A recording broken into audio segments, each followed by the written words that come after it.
lightly erase that light pencil line that you drew in there as your guide, making sure that there's no evidence of that left. Then you can set it aside your eraser. You're now going to take your ornaments and you're going to lay them onto your cardstock. We're just placing these here for placement purposes, so I'm just laying them down. My center one will go a little bit lower than my outer two, so I'm placing that in the center, just above the line where my U would be. So just above that, and then my other two ornaments will be randomly placed to the left and the right of the first two. And the reason I'm placing this there is because I want to see where I can place my banner here, and I can see that this needs to be dropped down just a little bit. If you wanted to, you could always put them in a straight line as well, but you just want to make sure that you have enough room for all of that.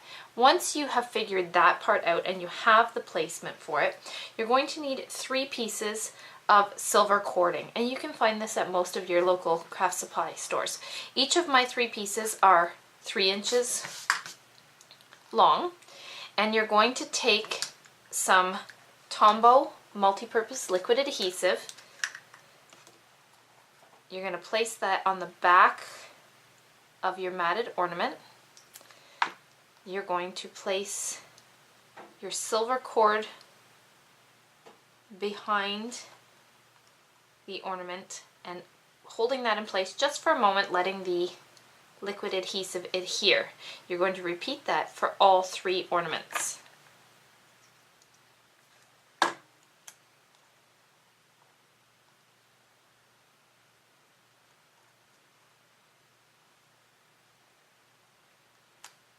So once you have all 3 ornaments in place, you're going to take the silver cord and wrap that around the top portion of your cardstock, sticking that down to the back with some tape. And I'm just going to use regular Scotch tape to hold these in place on the back of my cardstock. So that will give the illusion that the ornaments are hanging from the top of our cardstock.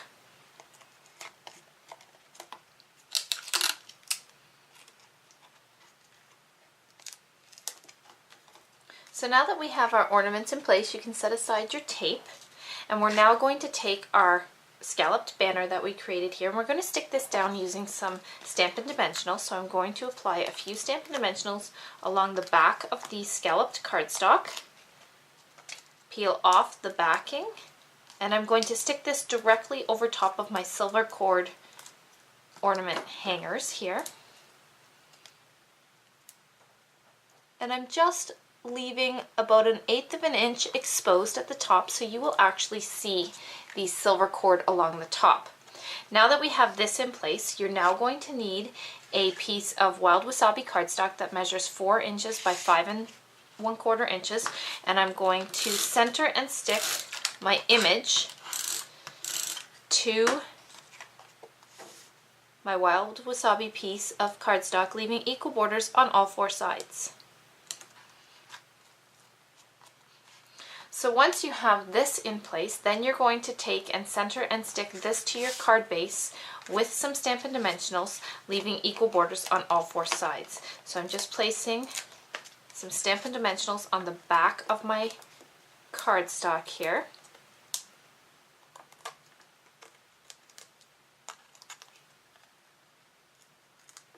And I'm going to center and stick that to my card base. Now, this is a completed card for some of you. It can be left like that, or you can add some tiny rhinestones or even maybe some glitter to the card. I'm going to use my small rhinestones that I found at Taylor Expressions, and I'm just going to place a small rhinestone in each of these highlights along my Just Peace and Joy. So I'm just going to pull out a few there, and I'm going to stick them in place using my Glossy Accents. So I'm just going to place a small dollop of Glossy Accents in the highlighted circle area on my greeting. Just a tiny little droplet will hold these tiny little rhinestones in place, so I'm just placing a small drop in each of these, and I'm only going to do a few, and then I'm going to come back and add in some glossy accents afterwards, continuing along as I work. And you want to make sure that you don't get any adhesive on the top of these tiny little rhinestones, because they will look dull then. So you could use tweezers if you wish in order for the placement of these rhinestones.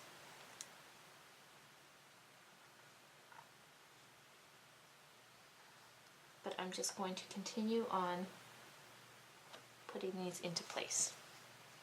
So like I said, then I'll come back and add in a little bit more glossy accents along the way, finishing off my greeting.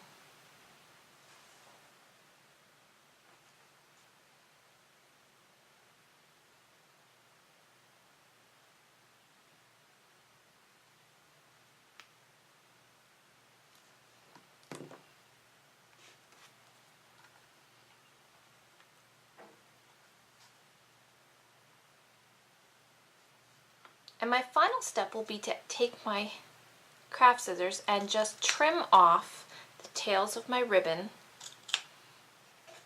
on slight angles using my craft scissors. So there you have your finished Peace and Joy greeting card. I hope you enjoyed stamping with me. If you enjoyed this video, you enjoy the way we teach, and would like to learn even more, we invite you to check out the Paper Crafters Library. Whether you're a beginner looking to learn the basics, or an advanced paper crafter looking to learn new skills and techniques, you'll find it all here. Stamping, card making, scrapbooking, and altered art, we cover it all. With over 1,000 videos currently in our library, and over 50 videos added each month, we are the largest and most comprehensive online library of video tutorials for paper crafters on the internet. We invite you to visit our library and see what we're all about.